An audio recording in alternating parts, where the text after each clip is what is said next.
Donc, bonsoir tout le monde. Bienvenue à la conférence Vitali de ce soir, qui va porter sur Change parce que tu t'aimes, mais non pas parce que tu te détestes, avec Joanne Gilbert, qui est docteur en kinésiologie. Alors, bonsoir Joanne, ça va? Oui, ça va très bien, merci. Je suis vraiment content que tu aies accepté l'invitation, en fait, de nous donner la conférence de ce soir. Et bon, choisir en partant, que je suis tombé en amour avec ce que fait Joanne il y a déjà plusieurs années, avec son site Internet Imparfait et en santé, que je vous conseille de consulter. Puis on pourra à la fin aussi mentionner que tu as un groupe Facebook aussi maintenant, Oui. dans lequel tu fais Surtout. des lives que j'adore aussi, sur toutes les facettes qu'on va voir. J'imagine que tu vas nous en parler en grande partie ce soir. Avant d'aller plus loin, je vais partager mon écran, en fait, pour me permettre de remercier nos partenaires pour les événements Vitali. Donc, vous savez, cet automne, puis bon, ça va continuer à la session d'hiver, pour nous aider à continuer à offrir des conférences gratuites. Nous avons des partenaires, en fait, maintenant pour les conférences Vitali, parce que ça coûte très cher de faire ça au niveau des coûts de diffusion. Donc, d'un côté, on a notre partenaire Keys Nutrition, qui est l'expert du sans-sucre au Québec, et de l'autre côté, bien sûr, les supermarchés santé Avril, qui ont maintenant tous les produits Vitali et Base. Un petit mot tout simplement sur l'entreprise. Idon Technologies, l'entreprise que j'ai créée en 2013, qui commercialise des produits Vitali qui sont fabriqués au Québec et les produits Base aussi, qui sont donc des oméga 3, des probiotiques et de la vitamine D. La conférence de ce soir va être disponible sur la plateforme Idon Technologies, à laquelle vous avez accès via le site Internet de Vitali, à www.vitali.ca. Donc, dans l'onglet du bas à droite, vous avez accès à la conférence. La conférence de ce soir va être disponible gratuitement, puisque Mme Gilbert a accepté de vous la rendre disponible, avec le contenu aussi qu'elle va présenter en 3 diapositives par page. Donc, au cours des prochains jours, quand on aura le temps tout simplement de la mettre en ligne, probablement au courant de la semaine prochaine. Je voudrais pas Donc, faire de fausses promesses. J'ai finalement pas fait. J'y vais sous format éditorial ce soir. Donc, il n'y aura pas de support visuel. Ce sera moi. ah oui, OK, c'est bon.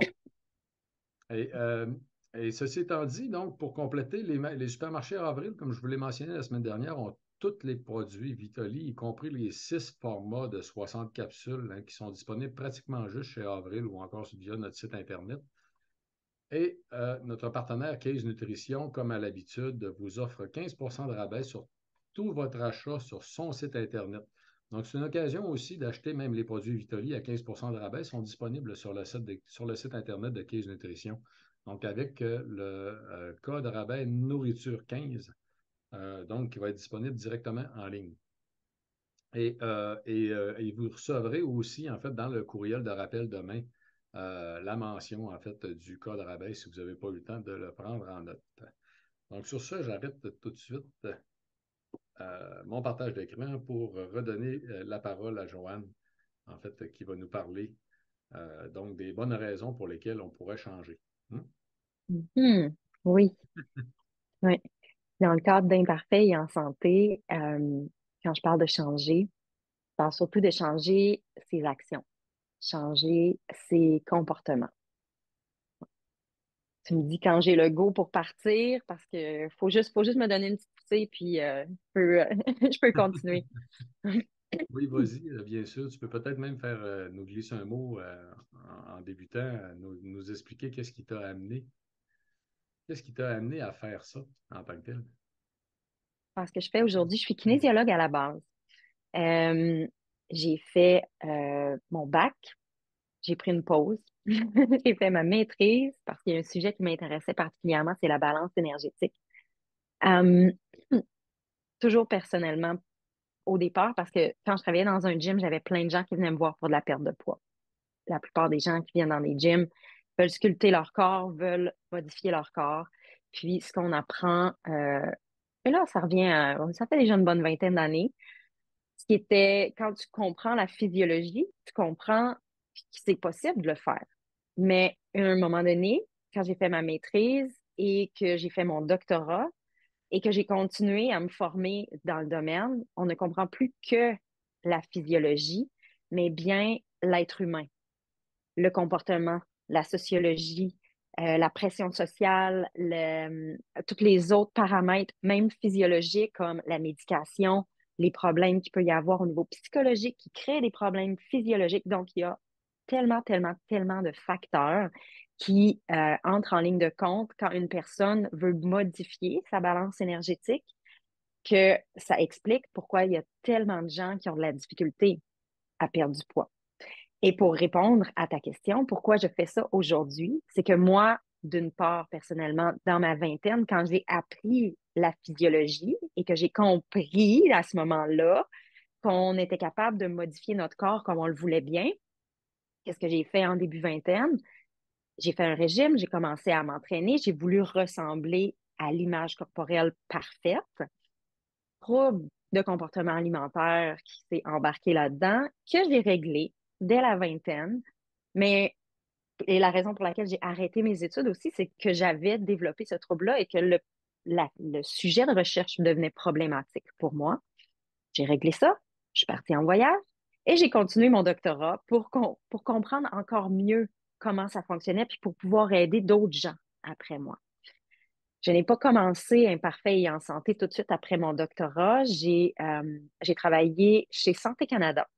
J'ai un gros background, je suis kinésiologue à la base, j'ai un gros, gros background en nutrition parce que mon co-directeur au doctorat était au département de nutrition à Copenhague. Donc, j'ai passé 2 ans à étudier surtout la nutrition, à faire de la recherche en lien avec la nutrition.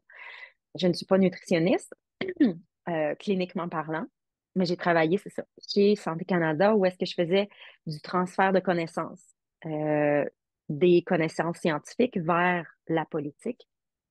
Et j'avais pas l'impression d'avoir un très, très grand impact direct. Je ne voyais pas mon impact, on va dire ça comme ça, sur la population. Et j'ai tout laissé ça. Puis, j'ai commencé justement Imparfait et en santé. Donc, en ce moment, je vois mon impact et je m'organise pour avoir un impact au niveau du grand public en faisant du coaching, de la formation, des conférences, comme on le fait là, mais j'enseigne aussi à l'université pour m'assurer que les prochains professionnels de la santé soient teintés de mon approche beaucoup plus compatissante et beaucoup plus complexe, malheureusement. C'est assez rare qu'on ait des réponses simples en santé, mais pour qu'ils comprennent bien la complexité et que ce n'est pas seulement une balance énergétique comme ça, mais qu'il y a finalement un tas d'autres facteurs qui doivent être tenus en ligne de compte quand on parle de poids et surtout d'image corporelle, donc la perception de l'image corporelle. Longue réponse à ta première question. Oui, puis mais comment t'amènes les gens à considérer ça différemment? Euh, Première des choses, en brisant certains mythes. Justement, le fameux mythe de la balance énergétique. Tu sais, il y a de l'énergie qui rentre, il y a de l'énergie qui sort. Plus qu'on dépense de l'énergie, plus on se fait supposer de perdre de poids, puis plus on mange, plus il y a de l'énergie qui rentre, plus on prend du poids. Je veux dire, à la base, c'est vrai. Mais cette fameuse balance énergétique-là, moi, je l'illustre d'une autre façon. C'est-à-dire que au lieu d'être seulement une balance, puis je pense que je l'ai déjà mentionné avec toi, Eric, mon image de l'assiette de spaghettis, parce que quand on regarde tous les facteurs qui peuvent avoir un lien sur la fameuse balance énergétique qui serait au centre de notre assiette de spaghettis, mais il y a des facteurs qui sont psychologiques, il y a des facteurs qui sont physiologiques, il y a tout ce qui s'appelle l'offre alimentaire. Je sais pas toi, là, mais moi, j'ai pas un grand contrôle sur l'offre alimentaire, sur l'importation de bouffe au Canada, au Québec, sur l'environnement construit, l'environnement bâti autour de chez moi. Si c'est une rue, oui, on peut avoir un certain contrôle, mais il y a tellement de facteurs à l'extérieur de la personne que moi, je considère que c'est comme une assiette de spaghettis de plein, plein, plein, plein, plein de facteurs qui ont un impact sur la personne, sur les comportements de la personne et pour finir sur la fameuse balance énergétique. Imaginez-vous prendre cette assiette de spaghettis-là avec tous les petits facteurs que j'ai nommés, qui sont tous interreliés, parce que si on bouge une chose, c'est-à-dire l'offre alimentaire, ben, ça peut faire changer la perception des gens de certains aliments ou de certaines croyances.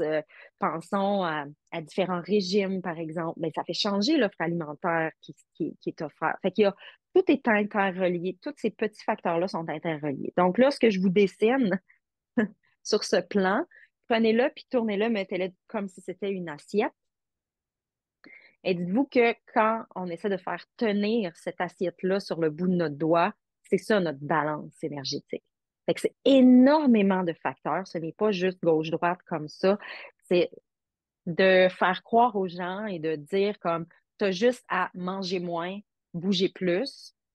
C'est comme mettre un plaster là-dessus. C'est comme de ne pas expliquer aux gens toute la physiologie, toute la psychologie, tout le comportement, toute la sociologie qu'il y a derrière les choix que les gens font. On est énormément influencé par notre environnement. Et puis, c'est notre environnement, c'est cette assiette de spaghettis-là qui est problématique aujourd'hui, qui fait que l'être humain est vulnérable au gain de poids dans l'environnement actuel. Si une fleur, par exemple, j'avais aimé cette image-là que j'avais lue à un moment donné, si une fleur, si une plante chez vous ne va pas bien, est-ce que vous allez couper la plante, tirer sur la plante, essayer de mettre ou de la peinturer si elle commence à être moins verte? Est-ce qu'on va modifier la plante ou bien on va modifier l'environnement dans lequel on va mettre de l'engrais? On va y changer son pot. Fait qu'on va changer l'environnement autour de la plante pour lui permettre de bien grandir. Au lieu d'essayer de peinturer ses feuilles en verre, puis de tirer sur ses fleurs pour qu'il pousse. Ça se fait pas. Fait que quand on veut mettre de la pression sur un individu, c'est ça qu'on essaie de faire. C'est d'essayer de peinturer une plante en verre pour qu'elle aille mieux. Puis c'est d'essayer de tirer dessus ou de la couper parce que donc, ce qu'on veut, c'est surtout changer son environnement. Puis là, ben, je suis en train de m'éloigner tranquillement du sujet, mais ce qu'il faut comprendre, c'est que la façon dont on traite ou dont on voit les gens qui ont un surplus de poids, comme on dit, qui ont un corps plus gros, c'est comme de dire, ben, c'est votre faute, fait que c'est à vous de changer le problème. Mais on sait très bien que c'est un problème qui vient de l'environnement et pas de la personne. La personne n'a pas nécessairement tous les outils nécessaires. Donc, il faut aider la personne à bien comprendre la physiologie, bien comprendre la psychologie et arrêter de lui taper sur la tête et de lui dire mange moins, mange moins, mange moins. Si réellement cette solution-là fonctionnait, on n'aurait pas les taux d'obésité puis de surpoids qu'on voit aujourd'hui. Ça fait des années que les diètes, quand c'est pas une, c'en est une autre, qui pop une après l'autre, d'une décennie à l'autre. Puis à un moment donné, c'est les gras, on peut plus manger ça. Puis à un autre moment donné, c'est les sucres, on peut plus manger ça. Puis là, à un autre moment donné, c'est on peut plus mélanger des trucs ensemble. Fait que oui, c'est important d'avoir une diète qui est saine. Oui, c'est important de faire de l'activité physique. Oui, c'est important, j'ajoute toujours, de mieux gérer son stress et de bien dormir. Chose qu'on met généralement de côté quand on focus notre intervention sur le poids, le poids, le poids, le poids. C'est quoi, tu penses, l'effet néfaste de focuser seulement sur le poids? Puis tiens, j'ai envie de poser la question aux gens, là, il y a le chat. Qu'est-ce qui se passe quand, par exemple, quelqu'un va chez son médecin, chez n'importe quel professionnel de la santé, et qu'on lui dit, Monsieur, Madame, il faudrait que vous perdiez du poids. Parce que c'est souvent ça qui se passe. Il faudrait que vous perdiez du poids. Mangez mieux, bougez plus. Généralement, c'est ça. Qu'est-ce qui se passe? Comment les gens réagissent? Où est-ce qu'ils vont chercher l'information? Qu'est-ce qu'ils pensent par rapport à eux-mêmes? Puis là, je laisse les gens répondre je ne sais pas si tu as là que j'ai plus envie de voir ce médecin. OK, Brigitte, effectivement, les gens ne savent pas par quel bout prendre ça. Effectivement, on vient mêler. Euh, on pense plus à manger parce qu'on a toujours ça en tête. Excellent point, effectivement. On se sent démuni, qui dit Linda.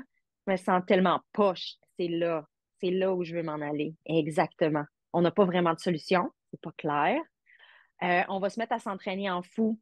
effectivement, Suzanne, c'est humiliant. C'est des mots qui sont durs. On se sent jugé. C'est des mots qui sont extrêmement durs. Et moi, je vois, euh, je veux plus embarquer sur la balance de mon médecin. Stress, on mange nos émotions. Voilà. Merci de votre ouverture. Merci de partager ça avec nous. Mais c'est ce que moi, je vois quand je rencontre des gens en consultation. C'est des gens qui utilisent des mots extrêmement durs pour parler d'eux-mêmes, et pour parler de leur corps. Aucune confiance en leur corps, puis malheureusement, pas une très grande confiance en leur capacité de prendre soin d'eux, parce qu'on leur dit depuis tellement d'années que ça devrait être facile. On se sent seul, abandonné. Effectivement, c'est des choses qui arrivent dans la population en général. On se fait dire ça, mange plus, mange mieux, bouge plus. Organise-toi avec ça. Mais là, je vous ramène à mon assiette de spaghettis.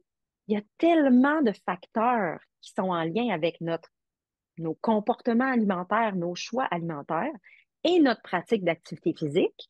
Et je rajoute là-dedans le stress de performance, la, la pression pour la minceur qu'on voit dans notre société, qu'on le veuille ou non, c'est contre-productif complètement. Qu'est-ce qui se passe quand on est stressé? Qu'est-ce qu'on sécrète? Du cortisol. Du cortisol. Et le cortisol, exactement, qu'est-ce que ça fait au niveau des gras intra-abdominaux?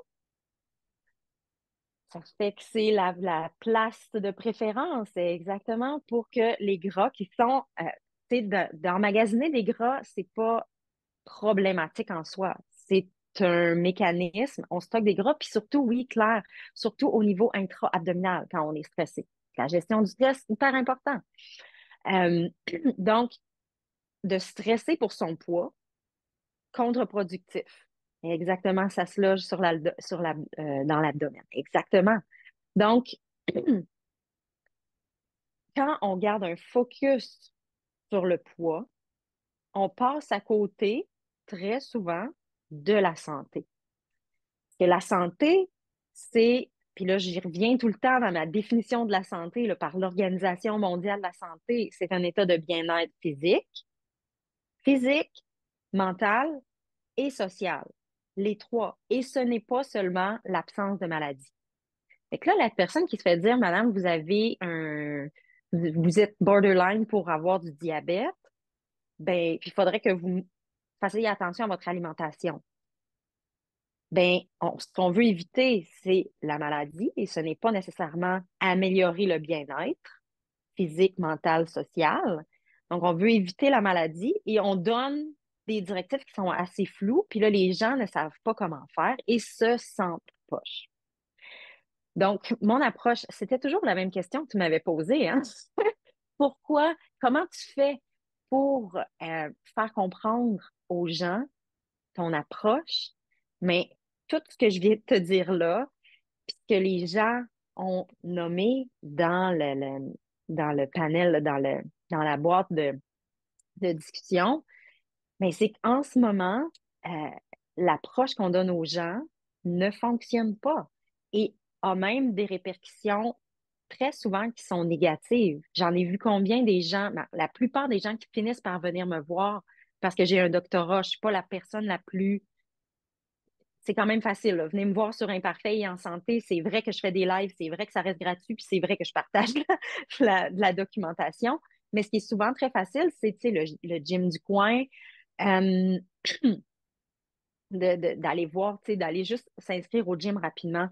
Puis il y a des gyms qui ont des très, très bonnes personnes qui vont être là pour bien les conseiller, mais dans le milieu de l'activité physique, il y a encore beaucoup de travail à faire pour diminuer une approche qui prône l'insatisfaction corporelle.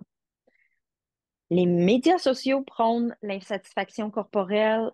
Malheureusement, encore plusieurs professionnels de la santé prônent l'insatisfaction corporelle et l'insatisfaction corporelle entraîne généralement un focus sur le poids et tout ce qu'on vient de parler.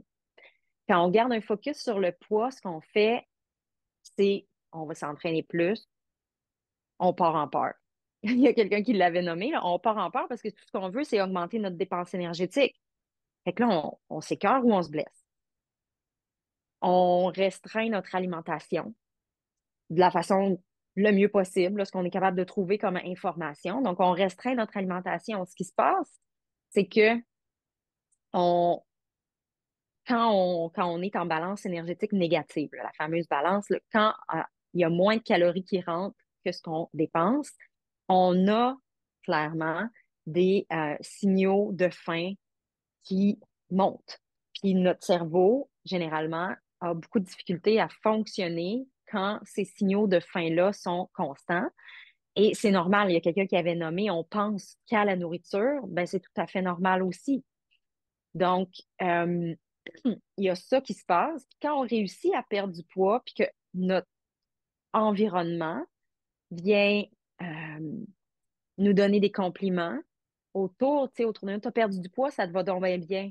Mais oui, mais avant, non, j'étais pas correct avant. T'as perdu du poids, tu as de l'air en forme. Ça peut. Est-ce que en forme égale mince? Pas du tout. Euh, donc, il y a beaucoup, beaucoup de facteurs qui vont renforcer le fait que mince égale solution magique d'à peu près toutes les solutions de notre vie, tu sais, puis que prendre du poids ou vivre dans un corps plus gros est pas correct. Encore une fois, ça prône l'insatisfaction corporelle. Je l'ai dit et je le répète. Dans l'environnement actuel, l'être humain est vulnérable au gain de poids. Donc, il faut que notre environnement change. Et deux, il faut prendre conscience de notre environnement pour être capable d'avoir des comportements face à cet environnement-là, qui est en très grande majorité malsain, autant au niveau social qu'au niveau de l'apport des sources alimentaires, de tout. Le choix le plus facile n'est pas le choix le plus sain en ce moment. Donc, ce qui fait aussi là, que c'est difficile d'être de nager contre la vague ou contre le courant, si on veut. C'est ça qui se passe. Mais c'est possible. Je dis pas que c'est impossible, tu sais, de perdre du poids puis de prendre soin de soi, mais reste que ça demeure quelque chose qui n'est pas évident. Donc, ce qui se passe, pour en revenir, quand le focus est mis sur le poids, oui, on veut bouger plus, on veut manger moins le plus qu'on veut, sans nécessairement comprendre les phénomènes qui sont en arrière. Puis on veut, généralement, on a tendance à croire à tout ce qui s'appelle miracle aussi, parce que l'objectif, c'est juste le poids. Donc, pilules de ci ou qui peuvent avoir des effets, ce qu'on peut trouver là, tu sais, sur le marché noir qui s'appelle brûleur de graisse ou tout ce qui s'appelle amincissement. Il faut faire vraiment attention parce qu'il y a plusieurs choses qui amènent des effets secondaires vraiment importants. On parlera plus tard là, de la médication qui vient de sortir, qui, pour certaines personnes, peut très bien faire, mais pour d'autres moins. Je vois qu'il y a plein de gens, j'ai pas le temps de lire, mais je vais vraiment prendre le temps de vous lire. S'il y a quelque chose, Eric, qui serait nécessaire là, que je souligne, tu peux m'arrêter dans mon blabla. Mais ce qui se passe généralement, quand le focus est mis sur le poids, les gens partent en peur. Les gens ne savent pas nécessairement qu'est-ce qui se passe, c'est quoi la réaction normale du corps, vont perdre du poids. Je dis pas que c'est impossible de perdre du poids. Il y a tellement de personnes qui ont réussi à perdre du poids, mais le maintien du poids, c'est là qu'on est rendu en recherche. Maintenir le poids perdu, c'est quelque chose qui est difficile parce qu'il y a des réactions physiologiques qui font que le corps tend à reprendre le poids. Puis, si on a le temps, je l'expliquerai davantage, mais le regain de poids fait généralement partie là, de l'historique de plusieurs personnes que j'ai, moi, en consultation. Puis, les gens, l'effet que ça a au niveau surtout psychologique, c'est vraiment décourageant. C'est vraiment, vraiment décourageant parce que les gens quand le cerveau ne, quand on ne réussit pas à faire quelque chose, puis qu'on ne comprend pas pourquoi, le cerveau automatiquement se tourne vers nous pour dire que c'est nous la cause de l'échec. Quand, dans le fond, en ce moment, c'est les diètes et notre environnement. C'est la culture des diètes qui met de la pression sur la minceur et on ne comprend pas nécessairement comment notre corps réagit à tout ça et notre environnement qui met beaucoup de pression. Donc, l'important, c'est de se focuser sur nos habitudes de vie. Et la meilleure façon de le faire, que j'ai trouvé, et c'est l'approche que j'utilise, c'est l'acceptation de soi en ce moment. Change parce que tu t'aimes, pas parce que tu te détestes. Mais c'est ça l'idée. Puis tout ce qui s'appelle mesures qui vont prôner l'insatisfaction corporelle vont prôner euh, le, le fait de détester son corps. Donc, si je te fais un cadeau, Eric, demain matin, là, tiens, je vais te donner cette gourde, mais tu ne l'aimes pas, puis tu en as 14 pareils, puis là, elle se décalote, puis elle se défait, puis elle n'est pas belle. Qu'est-ce que tu vas faire avec? Ouais, tu la garderas pas, tu t'en prendras pas soin si c'est pas quelque chose que tu aimes. Mais si tu aimes quelque chose, si je te donne quelque chose que tu aimes, ben tu vas en prendre soin. C'est la même chose pour nous, c'est la même chose pour notre corps. Donc, les professionnels de la santé qui ont laissé croire aux gens pendant plusieurs années que c'était supposé d'être facile et de perdre du poids et de le maintenir, ce qu'ils ont fait, malheureusement, c'est de dire aux gens, mais vous êtes poche. Vous ne l'avez pas, l'affaire. Quand dans le fond, c'est la solution qui était donnée qui était poche. Ce n'est pas la personne.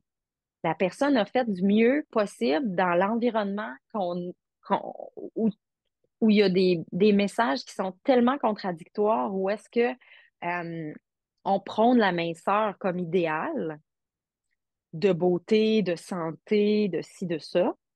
Puis on a euh, de l'autre côté, tout le marketing de junk food, où est-ce que généralement on prend des mannequins qui sont tout petits, puis tu sais, qui s'engouffrent des ailes de poulet ou des.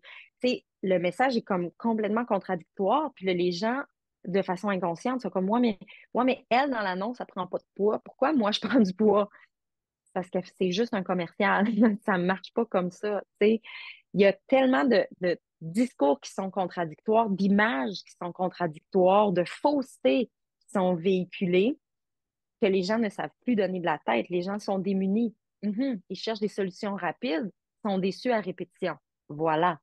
Puis, puis le problème avec ça, j'ajouterais, euh, c'est que les gens sont déçus d'eux-mêmes.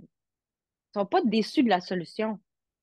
Là, on commence à comprendre que ça ne marche pas, tu sais, mais ils sont généralement déçus d'eux-mêmes. Donc, quand on revire le truc, on revire la patente, puis on dit, OK, vous êtes une bonne personne. Votre valeur n'est pas déterminée ni par votre poids, ni par votre image corporelle, ni par les comportements que vous avez pu avoir dans le passé. Vous avez toujours fait de votre mieux. C'est ça qu'il faut comprendre. Moi, je suis profondément convaincue que chaque personne veut le mieux pour elle-même, pour sa propre personne. Là, je veux dire, il n'y a pas personne qui fait exprès, à moins d'être dans l'auto-sabotage, puis ça existe, mais profondément, même les gens qui font de l'auto-sabotage, c'est dans le but de se sentir bien, même si c'est momentanément. Même dans les troubles de comportement alimentaire, même dans les excès d'activité physique par moment, chaque personne veut profondément se sentir bien et viser à être dans un état de bien-être le plus grand possible. Il faut donner les outils à ces gens-là. Il faut surtout arrêter de leur faire croire que c'est simple, facile, que tout le monde va perdre du poids comme ça, de promettre des pertes de poids. Moi, ça fait vraiment très longtemps que mon éthique professionnelle me, m'empêche de promettre quelconque perte de poids. Même que j'avais 20 ans, je travaillais dans un gym, il y avait des challenges de perte de poids. J'étais en train de faire ma maîtrise. J'ai toujours refusé de faire ce genre de challenge de 3 mois avant, après. Pour moi, c'était un non-sens parce que ce qui fonctionne, c'est de changer ses habitudes de vie. Et ça le dit, des habitudes de vie. Donc, c'est à vie. Si tu fais un challenge de 3 mois, ça s'appelle un challenge de 3 mois. C'est un défi que, OK, tu vas partir en peur, tu vas avoir des abdos super cotes, euh, puis après, Est-ce que tu vas être capable de maintenir ton régime qui est extrêmement restrictif? Est-ce que tu vas être capable de continuer à t'entraîner 6 fois par semaine intensément? On peut bouger tous les jours. On ne peut pas bouger dans le fond à tous les jours. C'est impossible. Les athlètes ne peuvent pas faire ça. Ils suivent une progression. Il y a des périodes de repos là-dedans. Ça ne fonctionne pas comme ça. Donc, quand les gens partent vraiment en peur, ils ne peuvent pas le maintenir. Puis là, ils oublient tout le temps un gros pan des habitudes de vie qui sont le sommeil et la gestion du stress. D'avoir une bonne capacité de gestion du stress. Est-ce que tu avais troisième question? Tu veux que je continue? Dans ton approche, tu en parles beaucoup justement de la gestion du stress. Quand les gens font appel à ton aide, en fait, te demandent de l'aide pour changer leurs habitudes de vie, tu commences comment pour les accompagner? J'aime souvent commencer en parlant justement de stress et de sommeil en premier. Ouais. L'alimentation puis l'activité physique, les gens, ils savent. Les gens, ils connaissent les recommandations, ou à peu près, mais ils savent qu'il faut bouger puis avoir une bonne qualité alimentaire. Mais moi, j'essaie beaucoup de changer les comportements alimentaires plus que qu'est-ce qu'il faut manger. Il y en a plein des informations sur qu'est-ce qu'il faut manger. Mais le comportement alimentaire, par exemple, est-ce que, en tout cas, mais pour répondre à ta question, je commence par gestion du stress et sommeil. Imagine-toi quelqu'un qui est hyper fatigué. Est-ce que tu vas lui demander de rajouter à son horaire de l'entraînement? Tu vas lui dire, OK, il faudrait peut-être que tu ailles marcher, que tu prennes des pauses, que tu t'organises pour réussir à améliorer ton sommeil, mais on ne clenchera pas un gros entraînement hyper intense. S'entraîner de façon très intense quand on est fatigué augmente les risques de blessures. Donc, c'est contre-productif. Puis, ben, la personne ne réussira pas à récupérer. Donc, sommeil, parce que le sommeil a aussi un impact sur l'apport alimentaire. Les gens qui sont fatigués, qui n'ont pas le fameux 7 à 9 heures de sommeil par nuit, vont avoir tendance à être plus réactifs aux stimuli alimentaires. C'est-à-dire, si je vois des gens manger autour de moi, si je vois des publicités euh, d'apport alimentaire, si ça sent les restaurants, des choses comme ça c'est des stimuli alimentaires. Quelqu'un qui n'a pas dormi assez va être plus réactif. Ce genre de truc-là, qui normalement lui aurait pas nécessairement donné faim, va faire que la personne va avoir plus tendance à manger. Les gens vont avoir un plus grand désir de manger sans nécessairement ressentir la faim physique, physiologique. Fait que c'est ce qui se passe aussi, puis c'est inconscient. Donc, encore une fois, à quelqu'un qui n'a pas assez dormi, d'essayer de dire, OK, ben, il faudrait que tu diminues ton apport alimentaire quand, dans le fond, il y a plein de stimuli qui allument là, dans son cerveau qui fait comme faut que je mange, faut que je mange, faut que je mange, non seulement parce que je suis fatiguée, mais parce que je diminue mon apport alimentaire, ben là, on s'enligne dans le mur. C'est sûr que la personne ne pourra pas fonctionner longtemps de cette façon-là parce qu'il y a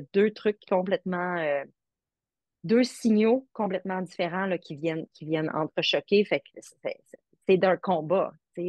Ouais, Puis puis, ça, c'est quelque chose que les gens utilisent souvent comme terme, être en combat contre son corps. Je te laisse, oui, ben, puis en plus, en fait, on dit habituellement que quand les gens sont fatigués, ils sont attirés par les aliments plus riches en énergie parce que justement, il y a un exact. manque énergétique.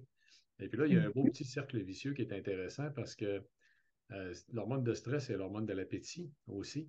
Et on dit que si on mange des aliments très riches en calories, justement, quand on est fatigué, on a une baisse, entre autres sous la fatigue chronique, là, c'est encore pire. On a une baisse de l'hormone de la leptine qui va amener la satiété. Donc, techniquement, on est porté à manger encore plus. Ouais, Puis du même coup, en fait, le corps humain produit plus d'insuline, fait qu'on a tendance à stocker encore plus. Fait que c'est vraiment le pire de toutes les situations. Fait qu'on- mhm. on a plus faim d'aliments plus riches en calories, on est moins capable de se rendre compte qu'on n'a plus faim, puis on va tout stocker ça au lieu de l'utiliser comme source d'énergie. Ça fait qu'en plus d'être fatigué, vous allez être encore plus fatigué. Exactement. Puis, ben, quand on est fatigué, on va pas bouger beaucoup, même que spontanément. Tu sais, là, je parle, mais si là, je parle puis je bouge en même temps, fait que c'est le non-exercise physical activity, c'est tout ce qui est spontané. Puis, mais si j'étais fatiguée, je serais comme ça. Puis je parlerais avec le moins de mouvement possible parce que le corps a besoin de se reposer. Donc, spontanément, les gens vont diminuer leur dépenses énergétiques, même si c'est pas de l'activité physique, activité physique. Donc, voilà.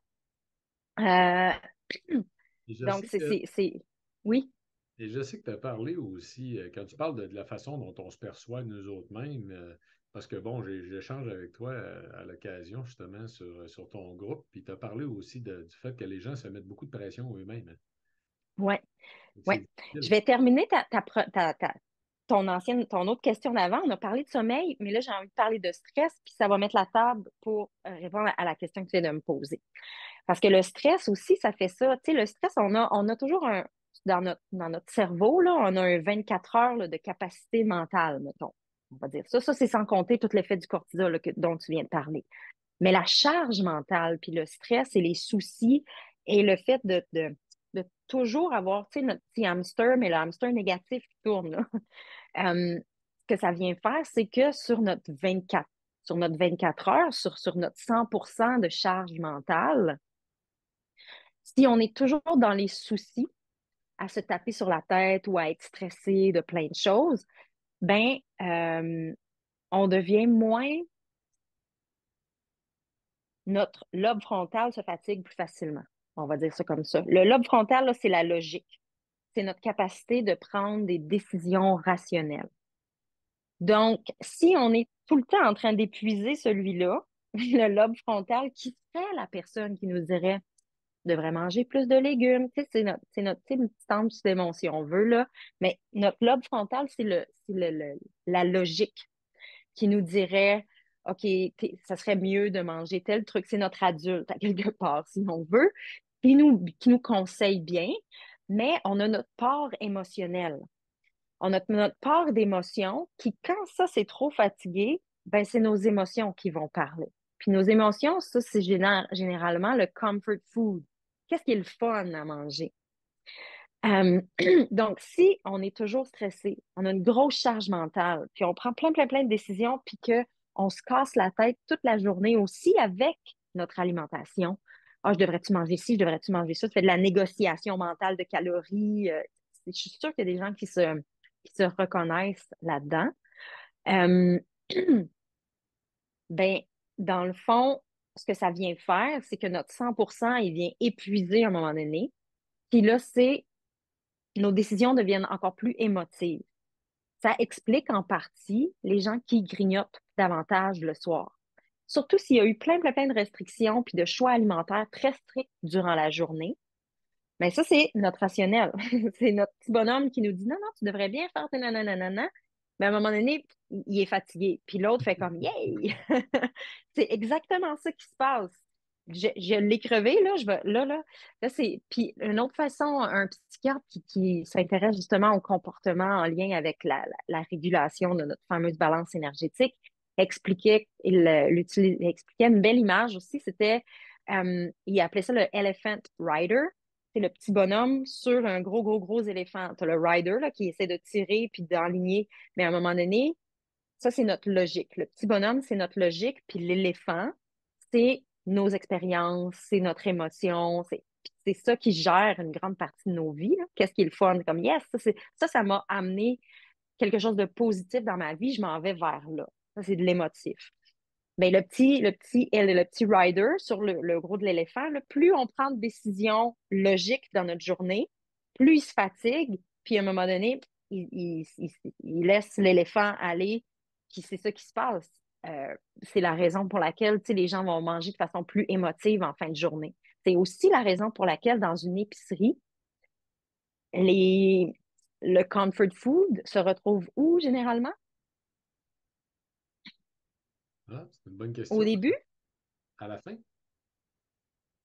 À la fin, parce qu'on a pris plein de décisions rationnelles au début, à la caisse, à la fin. On a calculé, on a regardé, on a pris plein de décisions saines ou plus logiques, plus saines, on va dire, comme ça. Puis à la fin, ben, il reste les chips, la liqueur, le chocolat, la bière. Puis à la caisse, ben là, c'est le free for all. Parce que, bon, on est tanné, là, on s'en va. Mhm. À la hauteur des yeux aussi, effectivement, surtout pour les enfants. C'est pour les céréales plus, mais oui. Euh, mais pour les adultes, c'est surtout à la fin parce qu'on a pris plein de décisions rationnelles puis que là, on est tanné, on veut s'en aller. C'est aussi pensé de cette façon-là. Pour répondre à ta question au stress, oui, vas-y. Ben oui, ben c'est ça. Ben, il y a quelqu'un qui dit justement, qui demande, on a dans la boîte à questions, tes conseils justement pour améliorer le sommeil. La personne a dit qu'elle dort, mais au bout de 5 à 6 heures, elle se réveille, elle a de la difficulté à s'endormir. Hmm. Ça, c'est difficile. Euh, faudrait savoir à quelle heure, déjà. Au bout de 5-6 heures de sommeil, il faudrait savoir c'est à quelle heure que la personne. Parce qu'on a tout notre rythme circadien. Il y a des personnes qui sont vraies, c'est réel, là, notre chronotype, je pense que ça s'appelle si on cherche, là. Euh, il y a des gens qui sont vraiment plus lève-tôt, puis il y a des gens qui sont vraiment plus, des couches tard. Puis ça, on le sait, si on a toujours été de même toute notre vie, ben, il y a des grosses chances que on peut le bouger un petit peu, d'1 heure, de 2 heures, ça se fait tranquillement. Mais si on ne respecte pas notre chronotype, ça se peut que des choses comme ça arrivent. Je ne suis pas une experte du sommeil quand même, mais il y a plusieurs trucs qui est important. C'est un, de savoir c'est quoi nos besoins à nous. Mettons qu'on est en vacances pendant une semaine, puis qu'il n'y a pas d'alarme, pas d'enfant, pas rien. Bon, ça fait à quelle heure on se coucherait, à quelle heure on aurait tendance à se lever. Fait que ça nous aide à déterminer c'est quoi notre chronotype.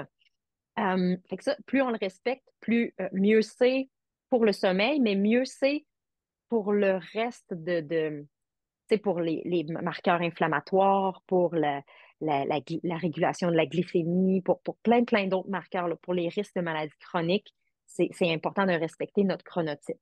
Ça, c'est une chose. Avant le sommeil, alcool, euh, caféine.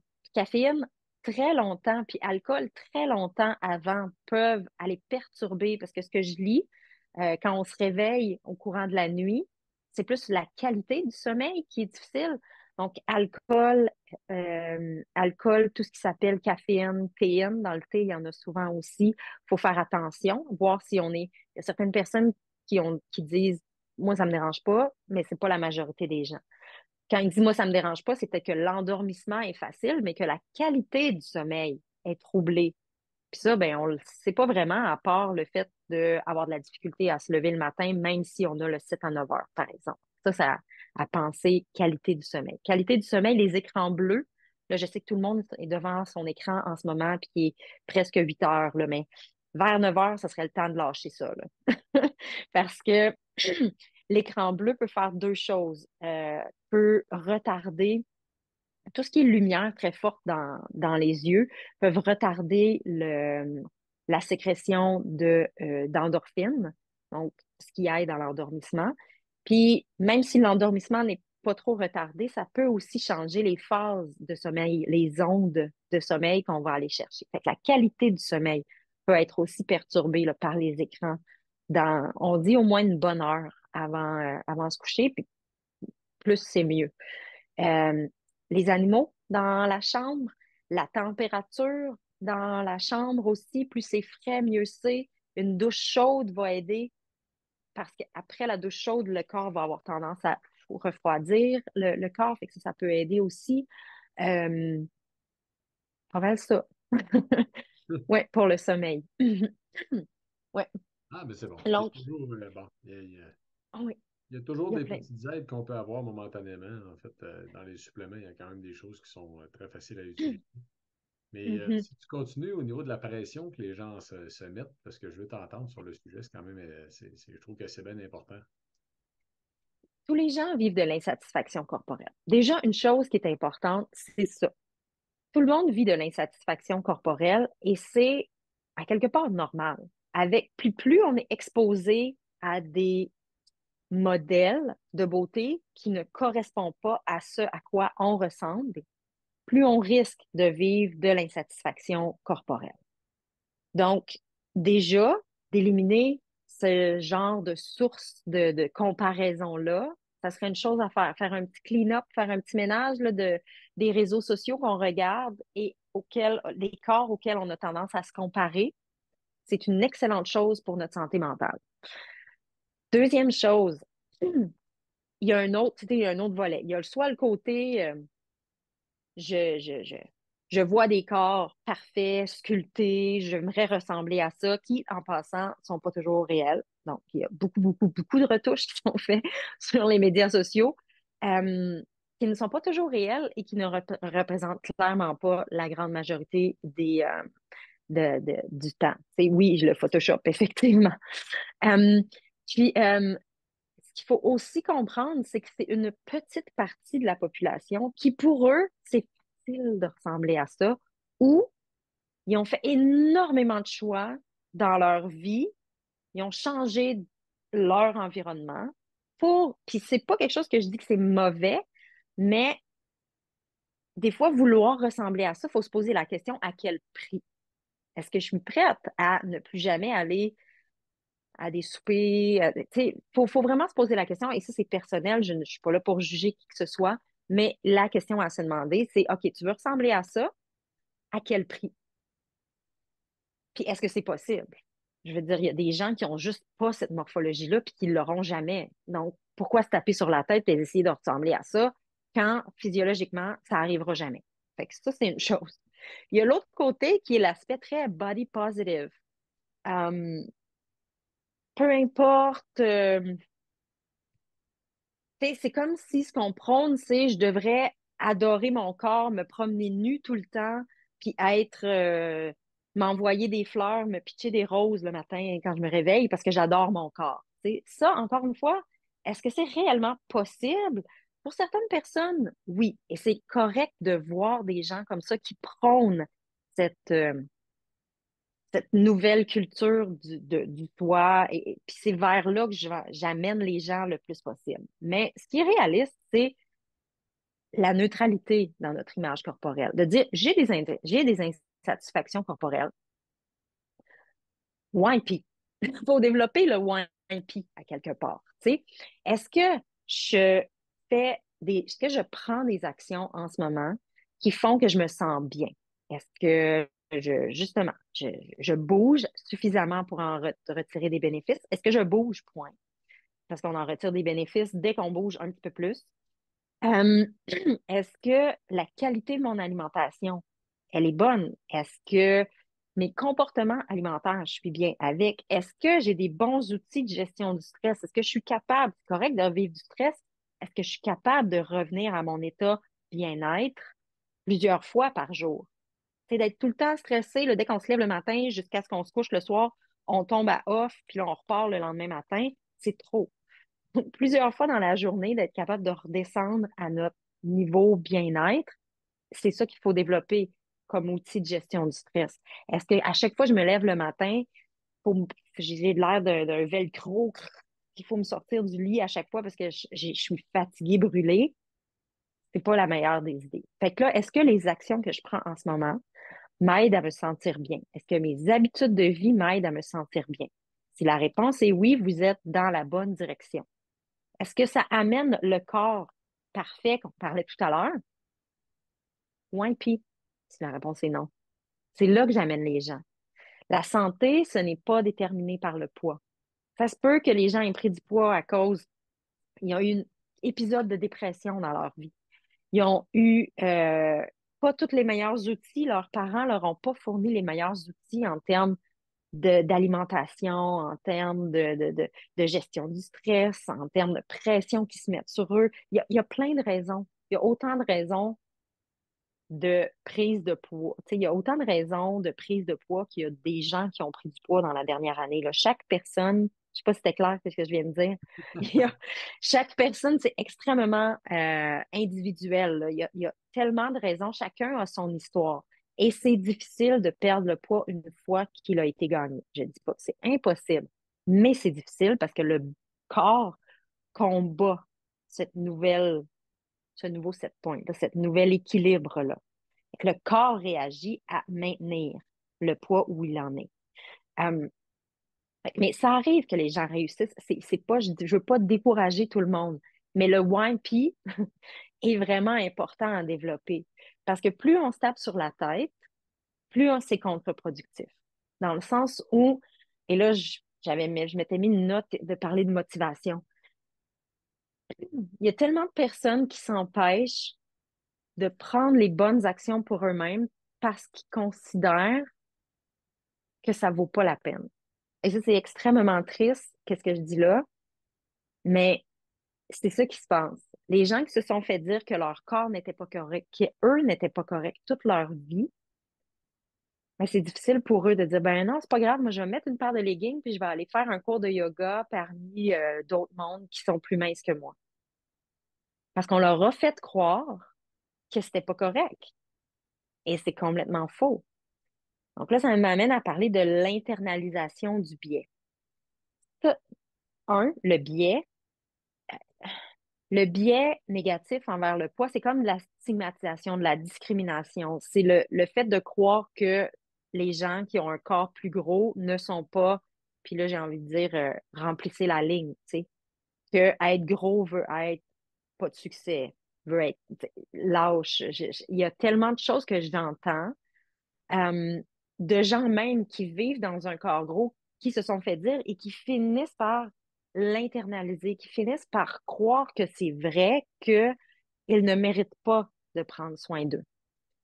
Et ça, c'est la pire chose qui peut arriver parce que non seulement ils se disent, je devrais faire tel truc, il y a quelqu'un dans leur tête, ils se font tirer, tu devrais faire ci, tu devrais faire ça, ou je devrais, parce que c'est souvent un discours interne. Je le sais que je devrais bouger plus. Je le sais que je devrais mieux dormir. Je le sais que je devrais faire ci. Je le sais que je devrais faire ça. Mais d'un autre côté, je l'ai déjà fait dans le passé, puis regarde ce que j'en suis aujourd'hui. Ça vaut pas la peine. Je continue à croire que faire ces efforts-là ne valent pas la peine. Pourquoi? Parce que leur seul marqueur de succès, c'est le poids. Ils n'ont pas réussi à perdre ou maintenir la perte de poids, donc c'est un échec. Mais c'est complètement faux.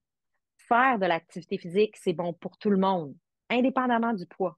Dormir des bonnes nuits de sommeil, c'est bon pour tout le monde, indépendamment du poids. Veux-tu que je continue?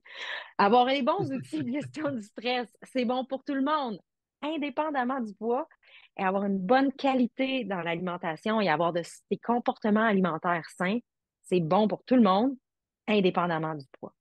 Fait que le discours qui dit si t'es pas dans la petite boîte poids santé, dans l'indice de masse poids santé, t'es pas correct ou c'est contre-productif complètement.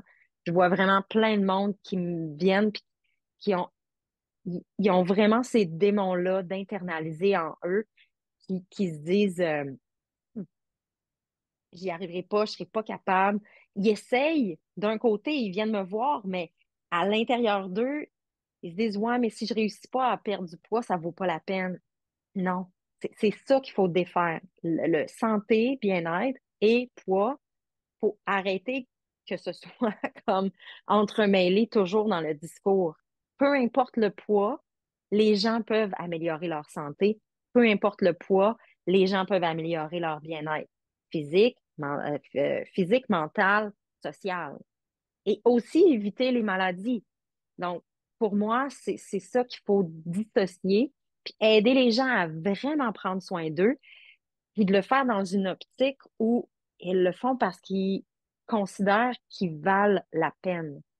Donc, d'arrêter de dire, puis là, je reviens, on a fait un grand détour pour finir par parler du titre, mais tout ça était important, tous les arguments étaient importants pour dire que si les gens se détestent, ils prendront pas soin d'eux. Ou bien, ils vont partir en peur, puis ils vont faire tout ce qu'on leur dit de faire d'une façon très militaire. Mais ça ne viendra pas d'une motivation qui est du type intrinsèque. Une motivation du type intrinsèque, ça veut dire j'ai du plaisir, j'ai de la satisfaction, j'ai de la fierté, j'ai quelque chose qui est à l'intérieur de moi qui fait que la fois d'après, je vais avoir envie de répéter cette action-là nouvelle, soit me coucher plus tôt, soit essayer de la méditation, soit faire du yoga, soit faire euh, améliorer, tu sais, se reconnecter avec ses sensations de faim, de rassasiement. Donc, la panoplie, elle est grande là, de petites actions que les gens peuvent faire pour prendre soin d'eux. Mais si c'est fait dans l'optique de réellement prendre soin de soi et de comprendre c'est quoi prendre soin de soi, et pas je m'oblige à faire tel truc parce qu'on me dit que je suis obligée de faire ça, blablabla, blablabla, blablabla. Ça me fait plaisir, Christine, de, le poids ne devrait pas faire partie de la balance pour faire un mauvais jeu de mots. Ne devrait vraiment pas. D'ailleurs, une balance, là, si les gens ont ça, enlevez ça des salles de bain, envoyez ça dans la piscine, que ça marche plus. C'est. Je disais à Mhm. un ami, justement, Joanne, cette semaine, que moi, mon poids est très, très, très stable. J'ai vraiment aucun problème avec ça. J'en ai aucune idée de mon poids. C'est- Il est très, très Non. stable. Tous les jours, j'ai aucune idée de combien je pèse. Mhm. Mais comme tu disais, dans le fond, éventuellement, s'il y a des gens qui perdent du poids, ça devrait être un effet secondaire d'être plus en santé. Et, euh, Ouais. et c'est drôle, en fait, en lien avec la longévité, j'en parle pas vraiment de la question du poids. Ce que je dis aux gens, c'est qu'on les gens centenaires qui vieillissent vraiment bien sont excellents sur toutes les facettes des saines habitudes de vie. Ce que je dis aux gens, c'est qu'on devrait se questionner continuellement sur qu'est-ce qu'on pourrait améliorer dans nos habitudes de vie. Et personnellement, moi-même, en fait, il y a 3 ou 4 ans maintenant, quand j'ai recommencé à me mettre plus en forme, c'est entre autres parce que tu m'avais toi-même demandé au téléphone, tu t'en rappelles probablement pas, Eric, tu prends-tu le temps de faire de l'activité physique? T'as-tu du temps? Non, Faisais, je as-tu du savais pas. temps? Ouais, tu m'avais dit ça au téléphone. À l'époque, ça m'avait marqué. Je m'étais dit, ouais, c'est vrai, hein, c'est pas, je devrais que. Et je me suis remis plus en forme depuis. Chose que je Ben, félicitations. ouais. Mais, tu sais, puis il y a des périodes, puis là, moi, de plus en plus, je m'intéresse, puis je trouve ça super intéressant. Le fait qu'il y ait développé un nom pour qu'est-ce que je fais depuis au-dessus de 20 ans, tu sais, c'est de l'activité physique intuitive. Puis là, tout le monde me répond, Joanne, si j'écoutais mon intuition, je resterais assis sur le divan puis je bougerais pas. Mais c'est pas ça, l'activité physique intuitive. L'activité physique intuitive, c'est-à-dire d'appliquer les recommandations, mais d'une façon flexible, d'une façon à aimer ce qu'on fait, d'une façon à savoir que l'activité physique, c'est bon pour nous. Mais OK, comment est-ce que je peux le faire sans partir en peur? Sans me blesser, tu sais, puis pour progresser, puis pour le faire dans une optique où je me sens bien parce que c'est possible de faire de l'activité physique et de se sentir bien. Si vous avez toujours eu des expériences négatives en activité physique, ben c'est parce que vous n'avez pas trouvé ce qui vous fait du bien. C'est parce que vous avez été forcé ou que peut-être que l'activité était bien, mais la pression, l'optique, la perspective, la comparaison qui avait été impliquée là-dedans, peut-être que le contexte n'était pas euh, bien pour vous. Fait que c'est pas nécessairement juste une question d'activité, c'est avec qui vous l'avez fait, quand est-ce que vous l'avez fait. C'est sûr que si quelqu'un qui a jamais nagé, on lui dit, bon, ben, 6h30 demain matin dans la piscine, let's go. Pas sûr. Puis avec un groupe de maîtres nageurs. Ah ouais, tu sais, c'est pas comme ça que ça fonctionne et ça ne respecte pas les principes de l'activité physique intuitive. L'activité physique intuitive, c'est rejeter les diètes. Il y a plein de principes. J'en parle pour vrai sur mon groupe Facebook Imparfait et en santé. Il y a plein de principes. Vous pouvez retourner voir mes vidéos. Je ne veux pas m'éterniser là-dessus. Il est déjà rendu 8 heures. J'espère vraiment que l'optique de cette présentation-là était de vous expliquer que quand le focus est mis sur le poids, généralement, les gens n'ont pas le mindset, n'ont pas l'état d'esprit pour améliorer, pour débuter, deux, améliorer leur motivation et poursuivre par la suite. Je pense que vraiment, c'est ça qui est important. Quand on le fait vraiment, quand, on commence par se dire l'état de santé que j'ai actuellement, la forme que j'ai, l'image corporelle que j'ai, le poids que j'ai, euh, ben c'est ça en ce moment. C'est point, c'est ça, faut passer par-dessus l'acceptation et se dire, bon, ben maintenant, si j'arrête de prendre mon énergie pour me taper sur la tête, où est-ce que va aller cette énergie-là, je la prends pour faire quoi? Je la prends pour peut-être essayer une nouvelle activité, une nouvelle habitude de vie que j'avais jamais améliorée. Mais tout le temps qu'on passe à se taper sur la tête et l'énergie mentale qu'on utilise à se taper sur la tête, ben, elle n'est pas disponible pour trouver des solutions. C'est ça qui se passe. Fait que d'être toujours dans se taper sur la tête, d'être perfectionniste, pas pour rien que j'ai appelé mon truc imparfait et en santé, mais quand on est dans la perfection, quand on est dans l'image, vouloir avoir une image parfaite, ben, puis qu'on est toujours en train de se dénigrer parce qu'on n'y arrive pas, ben, toute cette énergie-là, elle est perdue. Elle sert absolument à rien, même qu'elle nous spinne vers le bas plus que d'autres choses. Donc, si on veut commencer par aller vers plus haut, ben, il faut arrêter cette pensée mentale puis dire, OK, ça se passe comme ça en ce moment. C'est la réalité. J'ai pris du poids. Je mange pas bien. J'ai pas d'énergie. Je me sens pas bien. Bon, OK, fine. On part de là. Après ça, on utilise notre énergie pour aller dans une autre direction et sortir de sa zone de confort. Ça prend de l'énergie, fait qu'on est aussi bien de préserver cette énergie-là pour vraiment l'orienter vers une direction qui est beaucoup plus positive. Ah, c'est intéressant, c'est super. T'as-tu vu les commentaires? Mais parlant de commentaires, Ah! en fait, tu parles beaucoup de motivation. J'en parlais Mhm. dernièrement parce que mon ami JC parle de nos raisons profondes de faire les choses, hein.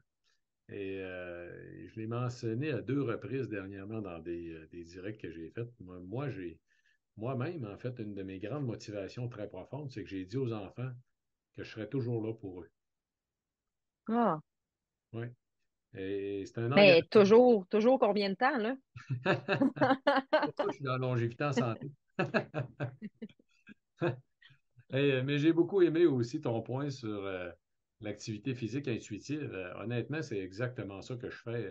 Je n'ai pas de programme. J'aime pas personnellement aller au gym parce que mon horaire du temps est trop, d'un, toujours trop chargé et pas cartésienne, pas en tout. Ça fait que j'ai des journées qui se ramassent toutes chamboulées. Ça fait que comment je ferais pour gérer m'imposer un horaire, j'aurais de la misère avec ça.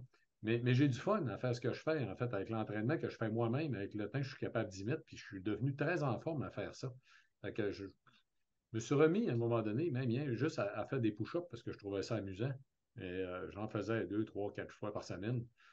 Puis bon, je me suis remis à faire de la course à pied, puis là, je me suis remis à faire un paquet de trucs du vélo stationnaire, l'appareil, mais ça m'amuse en tant que tel. Fait que tu as raison, c'est ça qu'il faut, en fait. Il faut faire les Ben oui. activités qui nous amusent, il faut y prendre plaisir, en Mhm. tant que tel.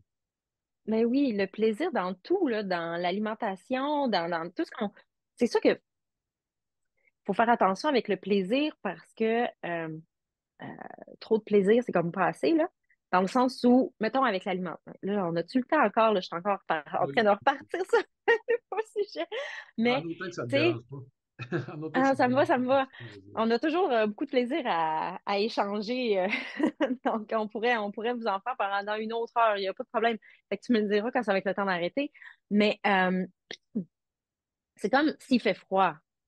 S'il fait froid, on t'amène devant un feu de foyer, ben, la chaleur va te procurer du plaisir. Jusqu'à ce qu'on craigne un petit peu trop la chaleur, puis que là, il va faire trop chaud. Fait que là, un élément procure du plaisir jusqu'à un certain point. Donc, c'est la même chose pour l'alimentation. C'est du chocolat, c'est correct, mais là, mange du chocolat comme pendant 1 heure de temps non-stop, à un moment donné. Fait que, tu sais, ça prend une notion de plaisir qu'il ne faut pas qu'il dépasse nécessairement. Fait que là, il y a ça dans la notion de plaisir, mais il y a aussi quand on veut changer des choses, ça prend un certain effort. Donc, trouver l'effort juste pour ne pas trop causer de déplaisir. Fait que c'est pour ça un peu que j'ai appelé ce que je fais le mouvement imparfait et en santé, parce qu'au début, on n'est pas très dans le plaisir tout le temps. Tu sais, au début, quand on essaye quelque chose de nouveau, ben on est poche. Puis c'est correct. Tu sais, on n'est pas parfait. Euh, donc, c'est normal d'être imparfait. C'est normal de faire quelques efforts, mais ne pas tomber dans le déplaisir, dans l'excès. Donc là, c'est pour ça que la notion de plaisir, oui, oui, mais. Bon, on va dire ça comme ça, là. Ouais. Ah oui, ben, je comprends tout à fait ce que tu veux dire. Et là, bon, prenons, poussons un peu plus loin qu'une question qui nous est posée par Mme Jalbert. Mhm. L'activité physique serait mieux qu'on fasse ça le matin. C'est ce que les professionnels disent, ou même pendant la journée, c'est bien aussi. Ça dépend des bienfaits qui sont recherchés. La bonne réponse, en fait, pour n'importe quelle question, c'est ça dépend. C'est toujours ça. Mais c'est ce que j'enseigne à mes étudiants. La bonne réponse, c'est ça dépend. Chaque personne est différente. Ça dépend. Si la personne elle travaille tôt le matin, on lui demandera pas de se lever à 4h30 pour aller s'entraîner. Ça n'a pas de sens. Donc, le matin, peut-être. Mais, puis encore là, ça dépend.